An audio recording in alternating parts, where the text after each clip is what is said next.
Hello friends, welcome back. हम topic सीख रहे हैं डेरिवेटिव्स और डेरिवेटिव्स में बात हो रही है फॉर्म नंबर 3 की। मैंने आप लोगों को बता दिया था डेरिवेटिव दो पार्ट में, एक है बेसिक्स और एक है फॉर्म्स। तो हम बात कर रहे हैं फॉर्म नंबर 3 जो कि है इनवर्स ट्रिग्नोमेट्रिक फॉर्म। अच्छा, ये इनवर्स ट्रिग्नोमेट्रिक फॉर्म का सेकंड लेक्चर है। ऑलरेडी मैंने एक वीडियो बना चुका हूं इनवर्स ट्रिग्नोमेट्रिक फॉर्म पे, जिसमें मैंने सारा बेसिक्स बताया था, क्वेश्चन कैसे आते हैं वो बताया था, समझ में आ गया। और जाते जाते मैंने एक चीज बता दिया था कि भाई ये जो इनवर्स ट्रिग्नोमेट्रिक फॉर्म है ना, ये दो पार्ट में ब्रेक हुए हैं। या तो आपको क्वेश्चन कैसा आएगा, बाहर इनवर्स टर्म दिया रहेगा, अंदर ट्रिग्नोमेट्रिक टर्म होगा, या तो बाहर इनवर्स टर्म होगा और अंदर अलजेब्रिक टर्म होगा। ये सारी चीजें मैंने आप लोगों को बता दिया था पार्ट 1 में, एक पहले वाले वीडियो में इनवर्स फॉर्म के। समझ में आ गया? तो भाई जो लोग ने वो वीडियो नहीं देखे हैं, मैं रिक्वेस्ट कर रहा हूं पहले वाला वीडियो देखो, ताकि आप लोग को इनवर्स फॉर्म के बारे में नॉलेज आ जाए। समझ में आ गया? तो आज का टॉपिक क्या है पता है ना? आपको क्वेश्चन कैसा आएगा, ध्यान से देखो। आपको बाहर इनवर्स टर्म दिया रहेगा, क्योंकि फॉर्म ही वही है ना, इनवर्स ट्रिग्नोमेट्रिक फॉर्म। समझ में आ गया ना? डेरिवेटिव में इनवर्स ट्रिग्नोमेट्रिक फॉर्म बोले तो आपको क्वेश्चन में इनवर्स टर्म दिया जाएगा, और इनवर्स टर्म दिया जाएगा और अंदर क्या रहेगा, ट्रिग्नोमेट्रिक टर्म दिया रहेगा। समझ में आ गया? पक्का याद रहेगा? तो बाहर इनवर्स टर्म दिया रहेगा, अंदर ट्रिग्नोमेट्रिक टर्म दिया रहेगा। तो ये है हमारा आज का टॉपिक, अभी सीखने का है इसको कैसे सॉल्व करते हैं। तो मैंने आप लोगों को बता दिया था, लास्ट लेक्चर में भी मैंने बता दिया था डेरिवेटिव सॉल्व करने का तरीका। अब ध्यान से देखो, बाहर इनवर्स है, अंदर ट्रिगो है। तो बाहर इनवर्स है, अंदर ट्रिगो है। इसको कैसे सॉल्व करने का पता है ना? प्रॉपर्टी यूज करने का। इनवर्स फॉर्म की प्रॉपर्टी क्या बोलती थी आप लोगों को याद है ना? अगर बाहर साइन इनवर्स है तो अंदर साइन चाहिए, क्योंकि साइन इनवर्स और साइन क्या हो जाता है, कैंसल, बचता है कॉस एक्स। सॉरी, अगर बाहर कॉस इनवर्स है तो अंदर क्या चाहिए, cos. Cos inverse cos cancel होगा, बचेगा एक, जरूरी नहीं इधर x होगा कुछ भी, इधर 3x है तो बचेगा क्या होगा, 3x। समझ में ना? ये प्रॉपर्टी है, प्रॉपर्टी 6 के 6 इनवर्स टर्म के लिए एप्लीकेबल है। समझ में आ गया? लेकिन लास्ट लेक्चर में मैंने एक और चीज बताया था, क्या बताया? क्या, अगर बाहर साइन इनवर्स है, अंदर क्या चाहिए प्रॉपर्टी के लिए, साइन। लेकिन अगर साइन नहीं है, कॉस है तो भी चलता है। क्यों पता है ना? क्योंकि आप लोग क्या कर सकते हो पता है क्या, ये कॉस को चेंज कर सकते हो इन टर्म्स ऑफ साइन। कॉस के जगह पे साइन लिखने का और एक्स के जगह पे लिखने का π/2 माइनस एक्स। तो मैंने cos x को चेंज कर दिया साइन में, अब ये और ये कैंसिल हो जाएगा, बचेगा π/2 माइनस एक्स। तो मैंने ये सारी चीजें आप लोगों को लेक्चर 1 में बताया था इनवर्स ट्रिग्नोमेट्रिक फॉर्म के लिए। इसके लिए मैं बोल रहा हूं जिन लोग ने नहीं देखे उन लोग देखो, ताकि ये कंसेप्ट आप लोग का क्लियर है।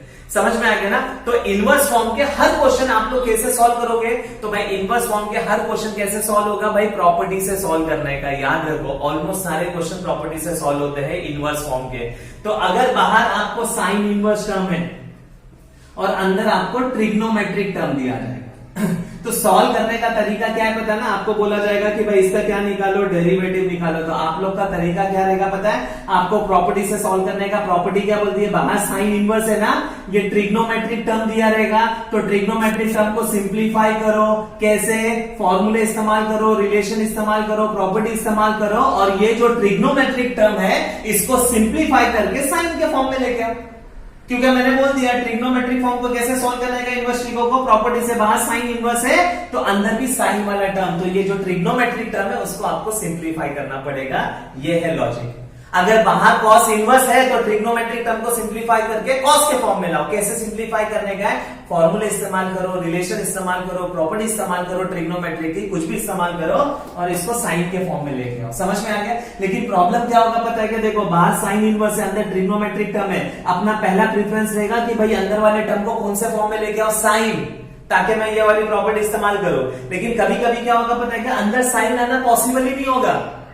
अगर अंदर साइन लाना पॉसिबल नहीं है तो टेंशन नहीं लेने का, कॉस लेके आ जाने का। अगर साइन पॉसिबल नहीं है तो कॉस। क्यों पता है ना? क्योंकि आप लोग कॉस को चेंज कर सकते हो इन टर्म्स ऑफ साइन। याद रहेगा? तो प्लीज ये दो इंपॉर्टेंट चीज याद रखो प्लीज। हमेशा हर एक टर्म के लिए दो पॉसिबिलिटी अज्यूम करो। अगर बाहर है ना क्या है, टेन इनवर्स है और अंदर आपको ट्रिग्नोमेट्रिक टर्म आएगा, सही है? तो आप लोगों का काम क्या है पता है ना? ये ट्रिग्नोमेट्रिक टर्म को सिंप्लीफाई करके क्वेश्चन कौन से, सॉरी, ये इसको सिंप्लीफाई करके कौन से फॉर्म में लाने का, 10 के फॉर्म में लाने का। लेकिन अगर 10 लाना पॉसिबल नहीं है तो कौन से फॉर्म में लाने का, कॉट के फॉर्म में लाने का। क्यों? क्योंकि आप लोग कॉट को चेंज कर सकते हो इन टर्म्स ऑफ 10। अगर बाहर सेक इनवर्स है, अंदर सेक बनाओ, सेक पॉसिबल नहीं कोसेक बनाओ। क्यों? क्योंकि कोसेक को चेंज किया जा सकता है इन टर्म्स ऑफ सेक। समझ में आ गया? पक्का याद रहेगा। तो प्लीज ये वाला टर्म बहुत आसान है, ये वाला पार्ट जो है बाहर इनवर्स अंदर ट्रिग्नोमेट्री, आज का टॉपिक ये स्टार्ट करने का है। तो आप लोगों को ये ट्रिग्नोमेट्री को सिंप्लीफाई करने का रहेगा। कैसे? फॉर्मूले वगैरह की जरूरत पड़ेगी। समझ में आ गया? तो थोड़ा सा अगर फॉर्मूले का नॉलेज रहा तो काम बहुत आसान होगा। समझ में आ गया? तो स्टार्ट करते हैं आज का टॉपिक। इनवर्स में बाहर इनवर्स टर्म होगा और अंदर ट्रिग्नोमेट्रिक टर्म। ध्यान से देखो, मैं स्टार्ट कर रहा हूं। तो स्टार्ट करते हैं टॉपिक बाहर इनवर्स अंदर ट्रिग्नोमेट्रिक टर्म। देखो क्वेश्चन आपको समझ में आ रहेगा, बाहर इनवर्स टर्म है अंदर ट्रिग्नो, ये पहला पार्ट है। इसके बाद में हम सीखेंगे बाहर इनवर्स अंदर अलजेब्रिक। पहला पार्ट देख लेते हैं। समझ में आ गया? अच्छा, मैंने साइड में याद रहेगा ना डेरिवेटिव लेने सॉल्व करने का तरीका लिखा हुआ है, ये तो हर वीडियो में आप लोग ने देखे रहेंगे। क्यों? क्योंकि मैं बताता हूं ये बहुत इंपॉर्टेंट है। डिफरेंशिएशन का हर क्वेश्चन यही लॉजिक से सॉल्व होना चाहिए। डेरिवेटिव के अंदर देखने का एक फंक्शन से ज्यादा है या एक फंक्शन है, दो ही पॉसिबिलिटी होती है। अगर एक से ज्यादा फंक्शन है, मोर देन वन फंक्शन, बीच में प्लस होगा माइनस होगा, मल्टीप्लाई डिवाइड, उसके अकॉर्डिंगली सॉल्व करते हैं।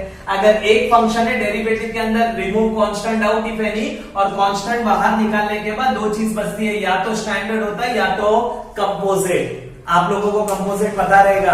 देखो डिफरेंशिएशन में दो कंसेप्ट होते हैं, स्टैंडर्ड और एक कंपोजिट। स्टैंडर्ड बोले तो derivative of sine x, derivative of cos x, derivative of e raise to x, standard फॉर्मूले।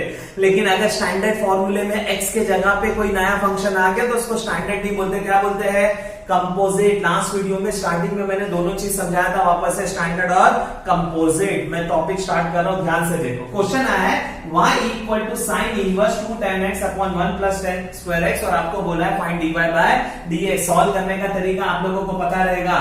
और लोग बोल रहे हैं कि डिफरेंशिएट करो y को with respect to x, dy by dx बोले तो differentiate y with respect to x। तो सब में पहला तरीका y लिख देने का।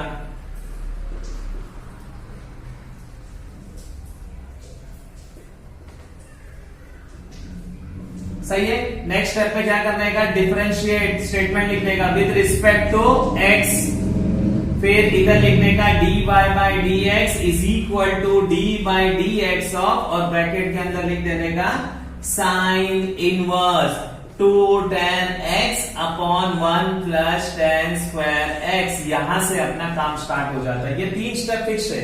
पहला y लिखने का, फिर नीचे लिखने का differentiating with respect to x, नीचे dy बाय dx। समझ में आ गया? अच्छा, अभी ध्यान से देखो, ये स्टेप ये वाला समझ में आ गया ना?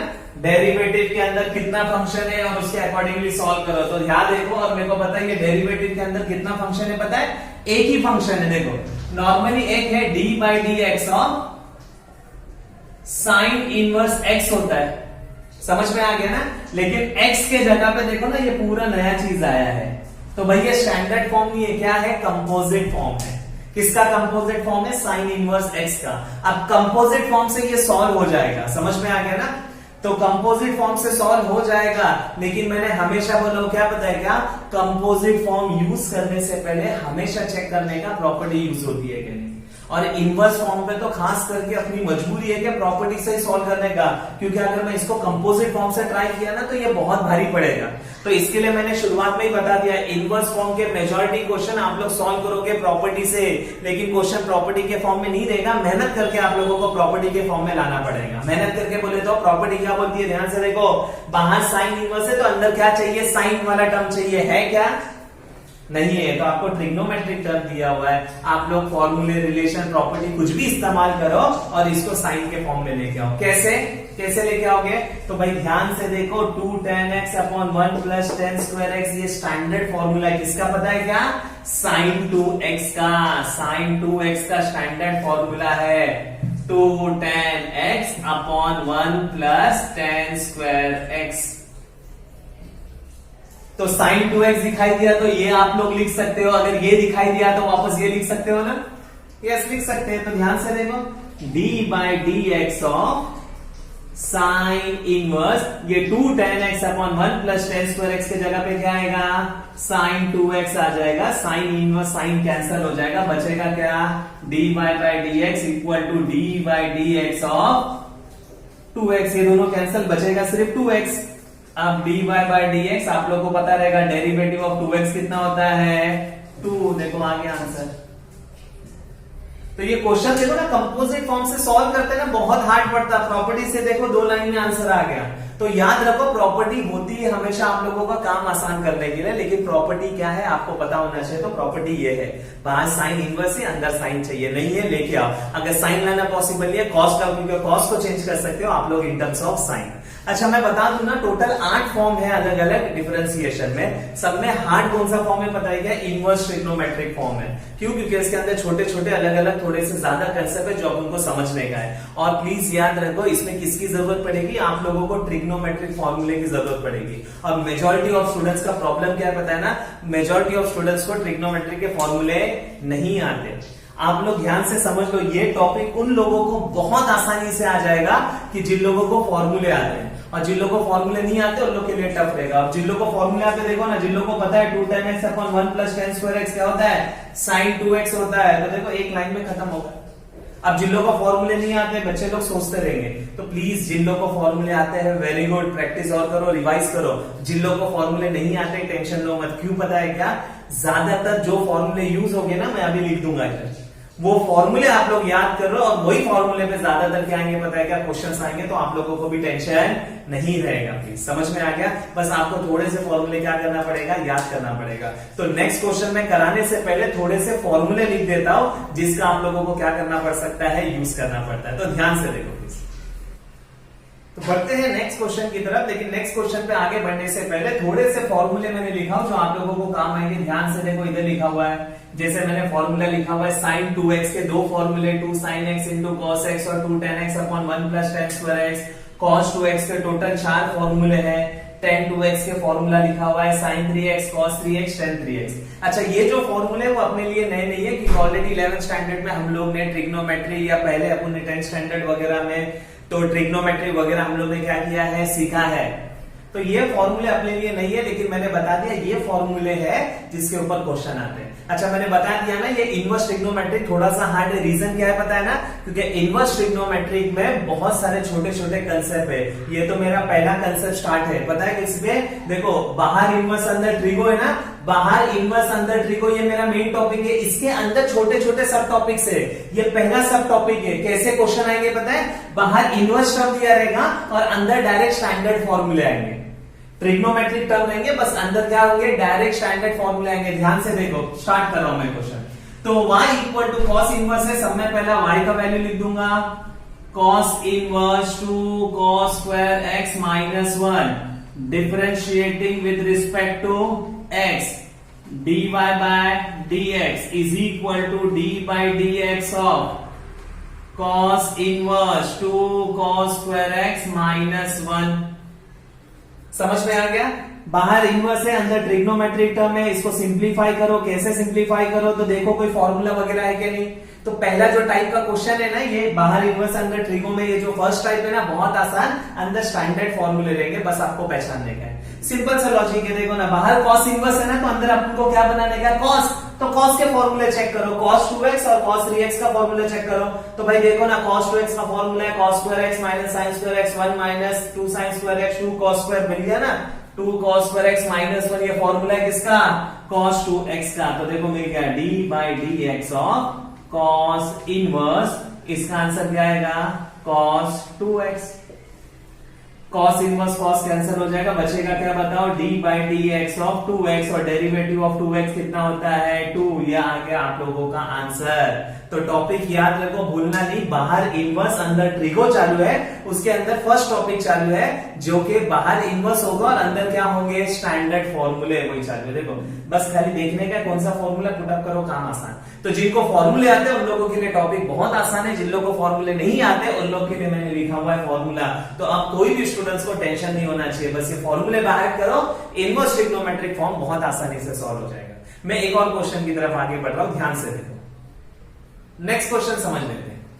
क्वेश्चन दिया है, if y is equal to sec inverse 1 upon 3 sin x minus 4 sin cube x।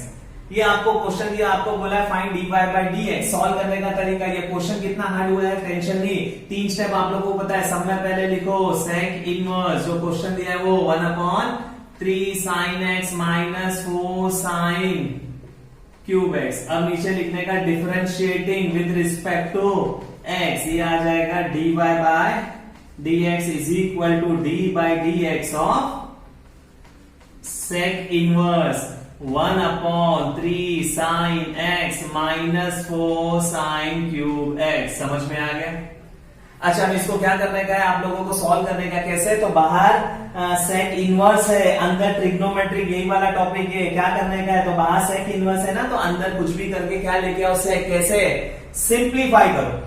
कैसे सिंप्लीफाई करो? तो फॉर्मूले देखो है क्या, तो भाई 1/3 sin x minus 4 sin cube x का कोई फॉर्मूला अवेलेबल नहीं है। हाँ, लेकिन आप लोगों के पास ये स्टैंडर्ड फॉर्मूला अवेलेबल है, देखो ना, 3 sin x minus 4 sin cube x. ये फॉर्मूला है, किसका फॉर्मूला है? तो भाई sin 3x का। तो इस तरह से लिखा जा सकता है d by D x of sec inverse 1/sin 3x। अच्छा, अभी कैंसिल होगा क्या? नहीं कैंसिल होगा। इसका मतलब आप लोगों को और सिंप्लीफाई करना पड़ेगा। कैसे? तो ध्यान से देखो, d by D x of sec inverse 1/sin क्या होता है पता है क्या? कोसेक होता है। तो 1/sin 3x क्या होगा पता है क्या? Cosec 3x। अच्छा, अभी कैंसिल होगा क्या? नहीं, अभी भी कैंसिल नहीं होगा। कंडीशन क्या है? बाहर सेक इनवर्स है तो सेक चाहिए। लेकिन अभी थोड़ा देर पहले मैंने क्या बताया था, याद है ना? बाहर सेक इनवर्स है तो अंदर सेक चाहिए। अगर सेक नहीं है तो कोसेक भी चलेगा। क्यों? क्योंकि कोसेक को चेंज किया जा सकता है in terms of sec. Sine को चेंज कर सकते हैं, कॉस को चेंज मैं बता देता हूं। अगर tan है, tan थीटा, तो इसको कॉट में चेंज कर सकते हैं। कैसे? tan के जगह पे लिखो कॉट और थीटा के जगह पे लिखो π/2 माइनस थीटा। देखो, अपन ने ये सीखे थे ट्रिग्नोमेट्रिक में और ऐसा लिखे थे, ये रिवर्स। पहला वीडियो आप लोग देखो तो आप लोगों को अच्छे से समझ में आ जाएगा। अगर साइन है तो साइन थीटा है तो इसको चेंज कर सकते हैं कॉस में। कैसे? कॉस लिखो और थीटा के जगह पे π/2 माइनस थीटा। तो वैसे ही d by D x of sec inverse cosec 3x है ना, तो कोसेक के जगह पे क्या लिखो? सेक, और 3x के जगह पे हो जाएगा π/2 माइनस 3x। समझ में आ गया? अब ये और ये कैंसिल, बचेगा क्या बताओ? d by D x of π/2 minus 3x। अब डेरिवेटिव इसको भी देने का, डेरिवेटिव इसको भी देने का। तो d by D x of क्या हो जाएगा? π/2 minus d by D x of क्या हो जाएगा? 3x। π/2 के साथ x नहीं है तो 0, माइनस 3x का डेरिवेटिव 3, तो फाइनली माइनस 3। ये है आंसर dy बाय dx का। समझ में आ गया? पक्का याद रहेगा? तो काम बहुत आसान है, मैं बार बार रिपीट कर रहा हूं। स्टैंडर्ड फॉर्मूले बाहर करो, काम आसान। और ये छोटी छोटी चीज याद रखो, जैसे 1/sin क्या होता है? कोसेक। कोसेक को कैसे चेंज करते हैं सेक में, क्योंकि आगे भी बहुत जगह पे क्या होगा? यूज होगा। तो ये मैंने स्टार्ट किया हुआ है बाहर इनवर्स अंदर ट्रिगो। इसके अंदर अलग अलग टॉपिक है, ये तो मेरा पहला टॉपिक है। समझ में आ गया? तो मैं फटाफट डिस्कस कर लेता हूं बाहर इनवर्स अंदर ट्रिगो में कौन कौन से टाइप के क्वेश्चन आते हैं और फिर हम आगे बढ़ सकते हैं। समझ में आ गया? ध्यान से देखो प्लीज। बाहर इनवर्स अंदर ट्रिगो में बेसिकली ये 4 टाइप के क्वेश्चन आते हैं। देखो, इनवर्स फॉर्म बहुत बड़ा है। पहली बात तो इनवर्स फॉर्म 2 पार्ट में डिवाइडेड है। बाहर इनवर्स अंदर ट्रिगो और बाहर इनवर्स अंदर अलजेब्रिक। ये 2 पार्ट में डिवाइड है। और ये जो पहला पार्ट है बाहर इनवर्स अंदर ट्रिगो, उसके अंदर 4 छोटे छोटे सब टॉपिक्स है। यानी बेसिकली 4 टाइप के क्वेश्चन आते हैं। पहला, बाहर इनवर्स टर्म होगा और अंदर स्टैंडर्ड फॉर्मूले, जो अभी अपन कर रहे थे। आप लोग ने देखा रहेगा, बाहर इनवर्स टर्म था और डायरेक्ट अंदर क्या आ रहे थे? स्टैंडर्ड फॉर्मूले आ रहे थे। बस आप लोग को स्टैंडर्ड फॉर्मूले बन रहे थे, sin 2x का, cos 2x का, sin 3x, और आप लोग डायरेक्ट सॉल्व कर रहे थे। नेक्स्ट टाइप का क्वेश्चन कैसा आएगा पता है क्या? जो बाहर इनवर्स है और अंदर ये कॉम्बिनेशन में क्वेश्चन आएंगे। 1 minus cos x, 1 plus cos x, sin x, ये तीनों में से कोई भी 2 आएगा, या तो ये तीनों में से कोई भी 2 आएगा। समझ में आ गया? ये नेक्स्ट पार्ट आ सकता है। थर्ड टाइप जो अपन को सीखने का है, देखो फिक्स्ड है, बाहर इनवर्स अंदर ये कॉम्बिनेशन में क्वेश्चन आएंगे। न्यूमरेटर में cos और sin वाला टर्म होगा, नीचे भी cos और sin वाला टर्म होगा, ऊपर जो साइन होगी नीचे ऑपोजिट साइन होगी। समझ में आ गया? तो ये टाइप का एक क्वेश्चन आएगा, थर्ड टाइप। और लास्ट टाइप ऐसा होगा, बाहर इनवर्स होगा और अंदर ऊपर न्यूमरेटर में 2 ट्रिग्नोमेट्रिक टर्म होंगे। अच्छा, इसमें तो फिक्स्ड है, पहला वाला cos दूसरा वाला sin, पहला वाला cos दूसरा वाला sin, लेकिन इसमें ऐसा नहीं है। पहला वाला sin या cos हो सकता है, लेकिन अगर ये sin है तो ये cos होगा, ये cos हो तो sin होगा, और डिनोमिनेटर में क्या आएगा? कांस्टेंट आएगा। समझ में आ गया?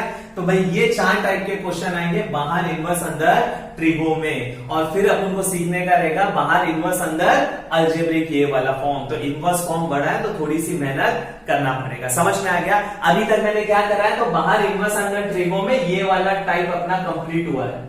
बाहर इनवर्स था, अंदर स्टैंडर्ड फॉर्मूला था, तो स्टैंडर्ड फॉर्मूले के लिए ये फॉर्मूले काम है। अभी हमको सीखने का है बाहर इनवर्स अंदर ये कॉम्बिनेशन के क्वेश्चन आएंगे, फिर बाहर इनवर्स अंदर ये टाइप का क्वेश्चन, फिर बाहर इनवर्स ये समझेंगे। समझ में आ गया? पक्का याद रहेगा?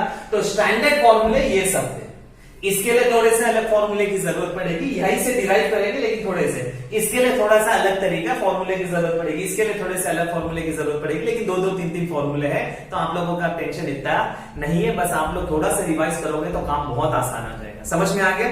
तो मैं आज का टॉपिक यहां रोकता हूं। मैं नेक्स्ट लेक्चर में बात करूंगा बाहर इनवर्स ये वाला फॉर्म, ये वाला फॉर्म, ये वाला फॉर्म हम लोग नेक्स्ट लेक्चर में कंप्लीट करेंगे। आई होप आपको ये लेक्चर समझ में आया रहेगा। Thank you very much.